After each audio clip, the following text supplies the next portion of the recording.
সম্পর্ক বদলে গেল, প্রকাশ্যে ভিডিও চলে আসলো। হ্যাঁ, তাদের কথাবার্তা সম্পূর্ণ মিথ্যা প্রমাণিত হলো এবং সেটা প্রমাণ সহ বেরিয়ে আসলো থলের বিড়াল। তাহলে এই ভিডিওটা কি প্রমাণ করছে?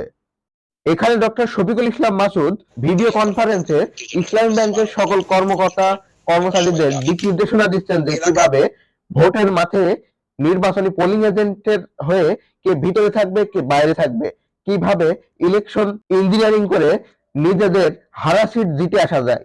এটা তো ইসলামী ব্যাংক না, এটা হলো আগামী নির্বাচনের ভোট কেন্দ্রে পোলিং এজেন্ট বন্টনের মহাকারসাজি। এই গতকালও জামাতের একজন নেতা বলল যে ইসলামী ব্যাংকের সাথে জামাতের কোনো সম্পর্ক নেই, ইসলাম ব্যাংক আর জামাত ইসলাম সম্পূর্ণ আকাশ পাতাল তফাৎ। তাহলে প্রশ্ন, এগুলো কি? এখানে ভয়ঙ্কর তথ্য। দীর্ঘদিন ধরে অভিযোগ আছে ইসলামী ব্যাংকের প্রায় 5,000-এরও অধিক কর্মচারীকে বহিষ্কার করে দেওয়া হয়েছে। কেন করে দেওয়া হয়েছে?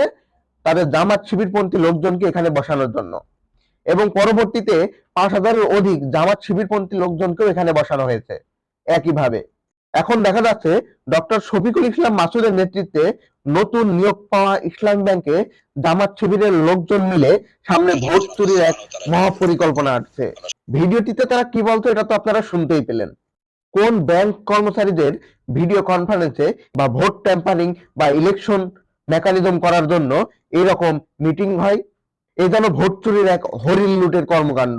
ইসলাম ব্যাংককে ব্যবহার করে ইলেকশন ইঞ্জিনিয়ারিং এর কাহিনী এখন আর অনুমান নয়। সাংবাদিক জুলকারনাইন স্যার ভাই এটা যদি প্রকাশ না করতো তাহলে তো এটা কেউ বিশ্বাসই করতো না। সবাই তো মনে করে যে না, এরা ধোয়া তুলসী পাতা, ভিতরে ভিতরে এরা হলো ইবলিশের থেকেও বড় ইবলিশ। যদি এভাবে 2026 সালের নির্বাচন হয় তাহলে এটা জনগণের নির্বাচন হবে না, এটা জামাত শিবিরের ইলেকশন ইঞ্জিনিয়ারিং এর হামিদামি নির্বাচন হবে, যেটা এখন নির্বাচন কমিশনের প্রতি সরাসরি দাবি। ইসলামী ব্যাংক সহ জামাত ইসলাম কর্তৃক সকল প্রতিষ্ঠানের কর্মকর্তা কর্মচারীদের নির্বাচনে কোন রকম দায়িত্ব দেওয়া যাবে না।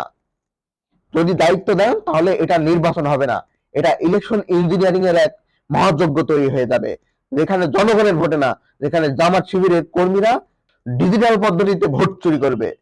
এদেরকে যদি ঠেকানো না যায়, বাংলাদেশে আরো একটি পরিকল্পিত ষড়যন্ত্রমূলক প্রহসনের নির্বাচনের দিকে ধাবিত হবে, আর এটি গণতন্ত্রের জন্য ভয়ঙ্কর হুমকি। এখনই আমাদের সবাইকে সতর্ক হওয়া প্রয়োজন, কারণ ভোটাধিকার কারো ব্যক্তিগত খেলাঘর নয়, এটি জনগণের সার্বভৌমত্ব অধিকার।